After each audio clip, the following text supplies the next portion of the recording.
Boker Tov, Shavua Tov ou Mazel Tov. On reprend, exactement, on reprend le Chuvot Halbavot. Atnaï Ashlishi. Et il dit le Rav. Shabore Yitbarach ou Chazak Yoter Mikol Chazakim. Vavtachato Betzivouyo Em Kayamim Veyatzivim Yoter Mikol Avtachot Veyatzivuyim. Ve'en mi sheyachol levatel et achlatato.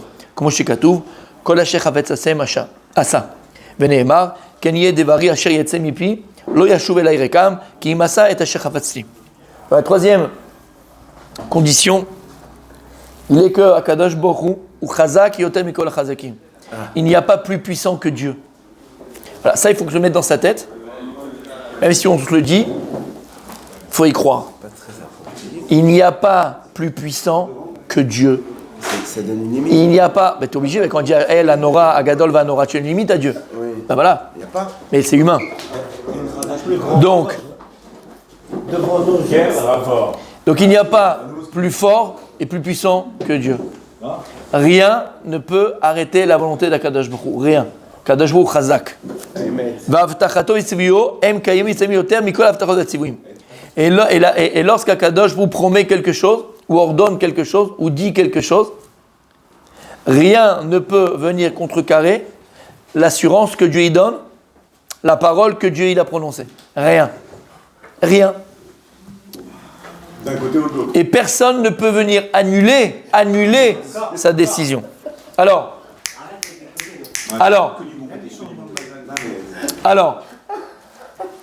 quand il parle ici le Rav, lorsqu'il parle ici le Rav, il parle chas v'shalom, pas dans le sens où il y a une prédestinée. Non, on n'est pas en train de parler par rapport à toi, comment tu vas gérer ta vie. On ne parle pas de ça. On parle par rapport à Dieu, ce qu'il est Dieu, si on pourrait s'exprimer ainsi, parce que Dieu, il est même plus que ça, chas v'shalom. C'est même pas son essence, non, parce que c'est même pas l'essence de Dieu. Parce que Kadosh Baruch Hu, il est tout à la fois. Mais nous, en tant qu'humains, comment nous, entre guillemets, on doit percevoir Dieu. Tout ça, ce sont des perceptions humaines. Parce que Dieu, il est pas puissant, il n'est pas surpuissant, il est plus que ça encore. Donc il n'y a pas d'adjectif qu'on peut donner à Dieu. Tous les adjectifs qu'on donnerait sur Akadosh Baruch Hu, sur Dieu, c'est uniquement pour avoir, nous, une conception humaine. D'accord ? Parce qu'on est humain, on a un cerveau. C'est tout.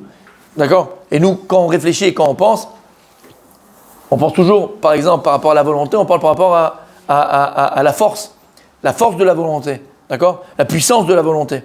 Donc on va utiliser des langages humains pour que nous puissions avoir une petite perception de Dieu. Mais tout ce qu'on dira et tout ce qu'on ne pourra jamais dire, ce sera toujours faux devant Dieu. Puisque Dieu, il est plus que ça encore. Mais juste pour comprendre. Donc ici, on ne parle pas par rapport à notre, comment on va, entre guillemets, gérer notre vie. Puisqu'on sait qu'il y a écrit, par exemple, dans la Torah, que Tzadik, Gozer, Vachem et Kayem. Le Tzadik, il peut être Gozer, le Tzadik, il peut décider. Et il décrète. Et Hachem, Kaviachol, il est obligé d'accomplir. Kaviachol, entre guillemets, si on peut se mettre ainsi avec entre guillemets, le tzaddik, il peut obliger Dieu à. Alors, comment c'est possible ? Parce qu'Akadosh Baruch Hu, il a créé le monde comme ça. Hachem, sa volonté, c'est qu'il a donné la possibilité au tzaddik, kaviachol, de l'obliger. Mais c'est Dieu qui a voulu comme ça. Si Dieu ne voulait pas, c'est pas comme ça. Ok. Par exemple aussi, comme il a dit Rabbi, pas Franco, c'est ton nom en hébreu. Rabbi Yaakov, Mechila. Comme il a dit Rabbi Yaakov, d'accord ? Des fois, par des mitzvahs, tu vas accomplir une mitzvah, la mitzvah a changé le mazal. Tu vas faire une Torah, la Torah va changer ton mazal. Donc tu vois bien qu'ici, quand on parle d'Akadosh Baruch Hu, rien ne peut venir contrecarrer sa achlata. On comprend par rapport à pas par rapport à l'homme lui-même, par rapport à des volontés extérieures. D'accord ? La volonté de Dieu, c'est elle. Si Dieu il est marqué, si Dieu il a décidé, Dieu il a décidé, Akadosh Baruch Hu il a décidé. Personne ne peut venir contrecarrer les plans d'Akadosh Baruch Hu. Si ce n'est encore une fois une mitzvah, une chose qui a fait que. Comment chez Katouf, et là c'est la volonté de Dieu que ça marche comme ça. Et ça vaut bien comprendre. Il y a Datuvuna du Ramchal où il explique cette notion de manière très très très juste, très vraie, très puissante, d'accord ? Où il explique donc encore une fois que la volonté d'Akadosh Baruch Hu, c'est la volonté de Dieu, c'est Dieu qui a créé le monde comme ça, mais s'il veut, ça, il peut le changer, parce que c'est comme ça que Dieu a créé le monde, d'avoir donné la possibilité à l'homme, par sa volonté, de pouvoir transformer, changer les choses, et le cours des événements. Ok. Donc là, on reste concentré à ce qu'on a dit. Donc nous, là, on doit avoir cette émouna et ce bitachon b'Hashem, cette confiance en Dieu. Kakadosh Baruch Hu, achlatato, i achlata gmura. La décision de Dieu, c'est une décision qui est entière, complète. Comme il y a écrit, Kol asher chafetz Hashem asa. Tout ce que Dieu il a désiré, il le fait. Ce que Dieu il désire, il le fait. Personne ne peut venir lui demander conseil, lui donner un conseil, ou lui dire non, ou lui dire oui. Ce que Dieu il a désiré, il le fait. Ou comme il écrit encore dans le verset de Yeshaya, tout ce qui sort de ma bouche ne peut pas revenir vide. Parce que Dieu il fait ce qu'il veut faire. Dieu il fait ce qu'il veut. Dieu il fait ce qu'il veut. Voilà. Donc là, c'est la troisième, Emouna, et Bitachon qu'on doit avoir Kadosh Baruch Hu. Dieu il fait ce qu'il veut. C'est bon? Alors, bon, je le dis maintenant, je le dis pas maintenant, ça va pas être. Je sais pas si je le dis maintenant. Non.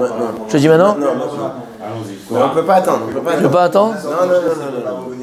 Alors, je le dis. Écoute bien. C'est accompli.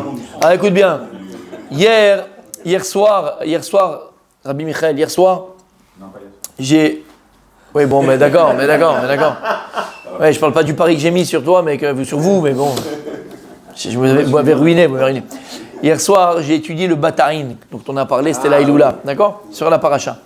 Parce qu'il faut l'étudier 4-5 fois pour essayer de comprendre un peu ce qu'il dit, parce que des fois, c'est vraiment très profond, et c'est Matok Midvash, donc pour imprégner de ses paroles, il faut revenir plusieurs fois, comme dans tout d'ailleurs que tu étudies. Mais bon, et là-bas, il dit quelque chose de merveilleux, c'est un chidouche. C'est la première fois de ma vie que je vois ça, et c'est tellement beau, et c'est ça la beauté de la chassidoute. La chassidoute est capable de transformer le moche en beau, la Avera en mitzvah, voilà, c'est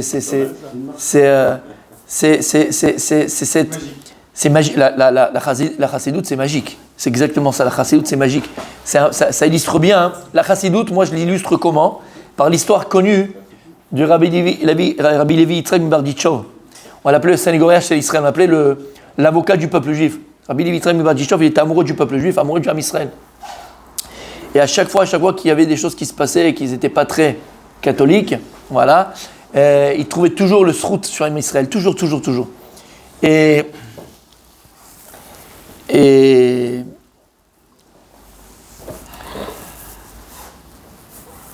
y a l'histoire du Baal Shem Tov, d'où ils tirent c'est le Baal Shem Tov. Le Baal Shem Tov, c'est lui qui a démarré, diffusé, dévoilé la beauté de la chassidoute. C'est le Baal Shem Tov, tout vient du Baal Shem Tov. Et une fois, le Baal Shem Tov, il était avec ses talmidim, il était avec ses élèves, et ils partaient dans une autre ville. Ils ont dû s'arrêter dans une auberge, parce que c'était une étape de leur voyage. Ils sont arrêtés à l'auberge. Ils ont dormi là-bas, le matin, petit-déj, ils se lèvent, tfila, petit-déj, tatata, magnifique et tout.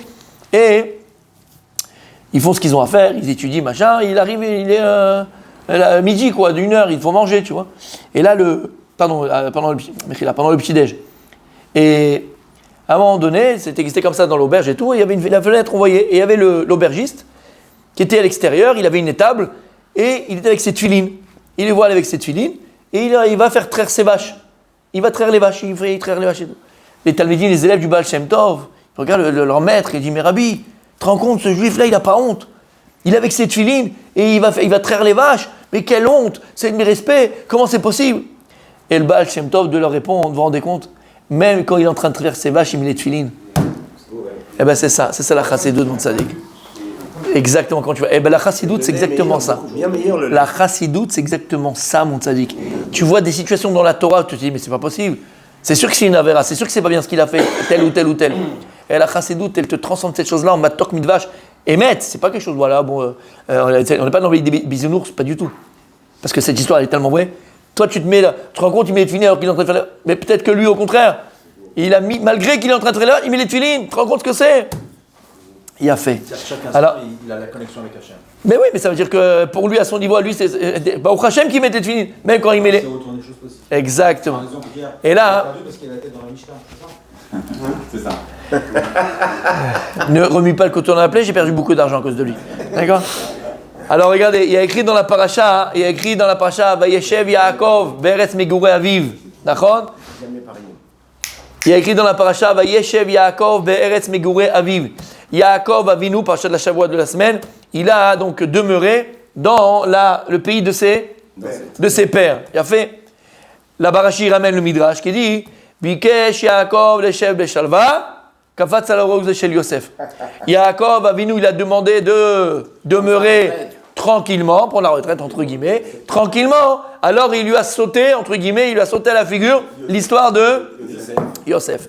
Et moi, ça fait 45 ans, et vous aussi peut-être, 46 ans, 50 ans, 200 ans, d'accord, chacun son truc, d'accord.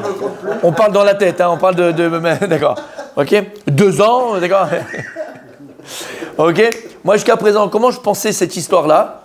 Ben voilà, Yaakov Avinu, il a demandé à être à la retraite, ça y est, je suis arrivé à mon port, je vais un peu me reposer, entre guillemets, à son niveau à lui, d'accord? Alors il a pris sur la tête, Kafat sur Yosef. Et où on voit ça? C'est un midrash, c'est le midrash qui dit Lo dai la tzadikim. C'est pas seulement, ça leur suffit pas les tzadikim d'avoir le olam haba, d'accord? Lo dai la tzadikim. Tu l'as ici?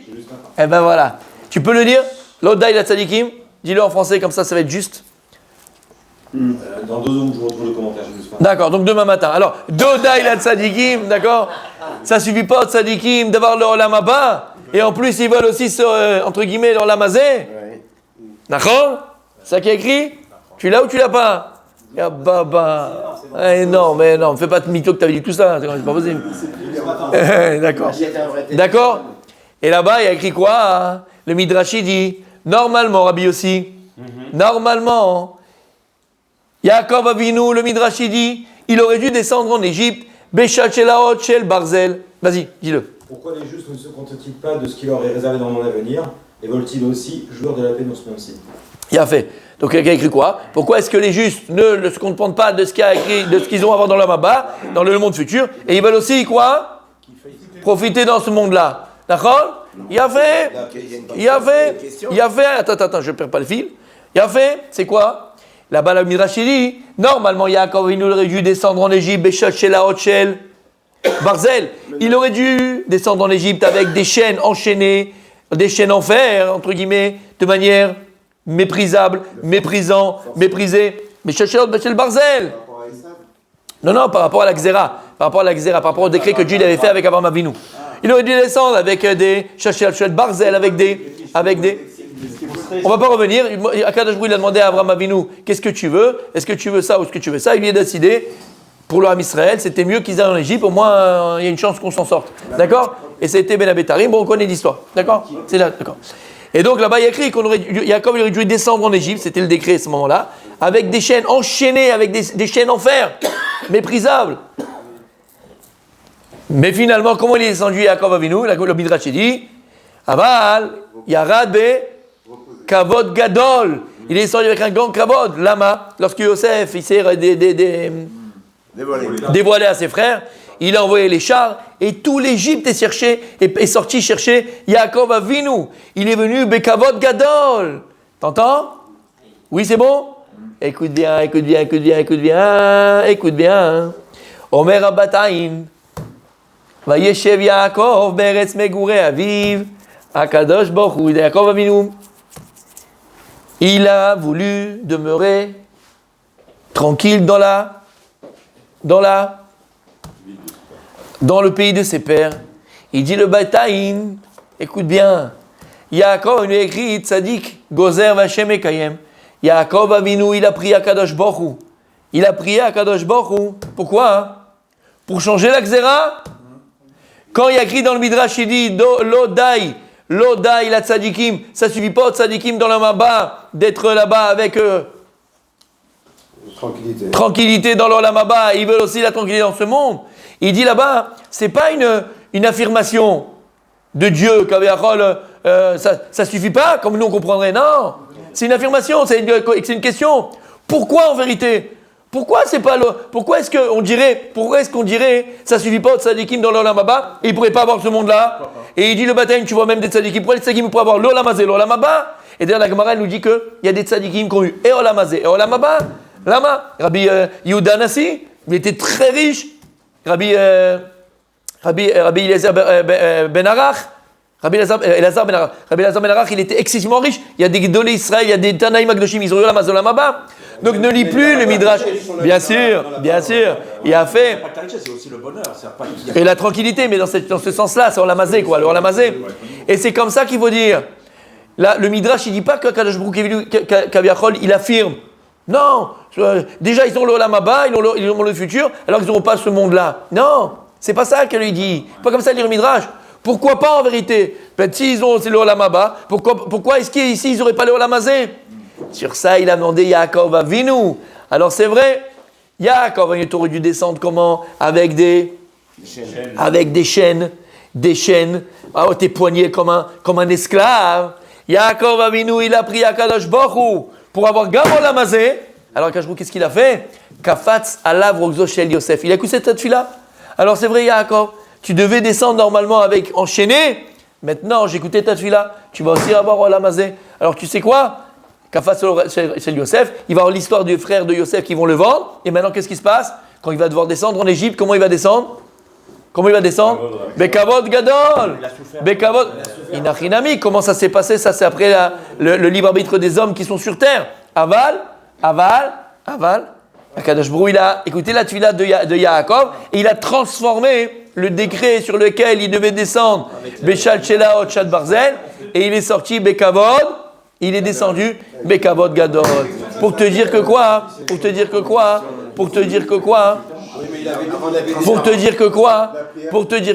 Que la prière d'abord, elle peut changer, elle peut tout transformer, mais plus que ça. L'odaï la tzadikim, c'est l'onachon, un tzadik qui peut avoir et en lamazé, et en lamaba, simplement il faut que tu pries pour. Poser la question, ça transforme la réponse. Comment? Poser la question, ça transforme la réponse. J'ai pas compris. Là, j'ai pas compris. De dire pourquoi pas, profiter de l'eau. Dans le midrash. Dans le midrash, oui. C'est la ponctuation qui change. Voilà, c'est la ponctuation qui change, exactement. Poser la question, soulever la question, ça transforme le mazal. Non, mais non, nous on a le midrash, c'est une donnée. Et comment tu lisais le midrash? Comme si Dieu il disait, non, ça ne suffit pas de voir la maba, ils vont en plus au lamazé. Comme ça, nous on le lisait. Faut pas le lire comme ça. D'après comment il explique le pasou Vaïchev Yaakov, lis-le que Kaviachol que je vous ai dit. Pourquoi pas? Pourquoi il ne peut pas avoir au lamazé, au lamaba, la malo, pourquoi il devrait souffrir dans ce monde-là? Mais à partir de ce moment-là, il a... À l'envers. Je peux poser la mienne ou pas? À partir de ce moment-là, il a commencé à souffrir. De quoi tu parles? Comment? Oui, il a souffert 22 ans. Il a Chinami, ça c'est ce qui s'est passé avec Yosef. Mais pourquoi Kafatz Rogzo chez Yosef? Il a fait. Mais pourquoi Nekuda, il n'est pas là, le point il n'est pas là ici. C'est que moi jusqu'à présent, je pensais que lorsqu'il a eu le problème avec Yosef Hatzadik, c'est la conséquence de son chet. C'est la conséquence, entre guillemets, d'une erreur qu'il a fait de demander en lamazé. D'accord? Non, c'est pas ça. Bien au contraire. Rogzo chez parce qu'il a une tefila. Pourquoi pas? C'est pas contradictoire par rapport à Hachem le fait que tu puisses demander que tu puisses demander d'être tranquille sur terre et d'être tranquille dans sa lamazé. C'est ça la Nekuda. D'accord? Et c'est ça qui va enlever de sa tête Mechila. Nous, on a l'impression que le tzaddik, il doit vivre dans une maison pourrie, il ne doit pas avoir de canapé, pas de climatisation, il doit se flageoler, il ne doit pas pouvoir manger comme il faut. Tu lui donnes les tomates qui sont pourries quand tu as un gmar. Et voilà, c'est l'ascétisme, exactement. L'onachon. Et on voit que même Yaakov Avinu, il a pris Akadosh Baruch pour qu'il ait gamin lamazé. Pas en lamazé pour aller faire Brésil. Non, pour être tranquille, pour étudier, le servir comme il faut, vivre Bekavod, ne pas faire la manche, ne pas taper aux portes des gens. C'est dans quelque chose. À Tayachol, et on voit qu'il y a des Tanaïm Magdoshim et des Gdolé Israël. Quand il y aura la mazé, la maba, c'est pas sauter, entre guillemets, c'est pas sauter. Quand tu sais comment utiliser ton argent, quand tu sais comment utiliser la mazé, c'est pas sauter, c'est pas contradictoire. Donc ça change complètement ta vision de Vaïchev Yaakov. On a l'impression que c'est une punition que Dieu donne. L'histoire de Yosef à Yaakov. Non, ça s'est passé, mais en vérité, regarde-le différemment. C'est ce qui a permis aussi, même s'il y a une souffrance comme il a dit, mais c'est ce qui a permis malgré tout à Yaakov de ne pas venir avec sa famille comme des esclaves déjà en Égypte avec des chaînes aux poignets et aux pieds, mais de venir Bekavod Gadol. C'est Israël, c'est Yaakov. Ça a transformé. On continue demain.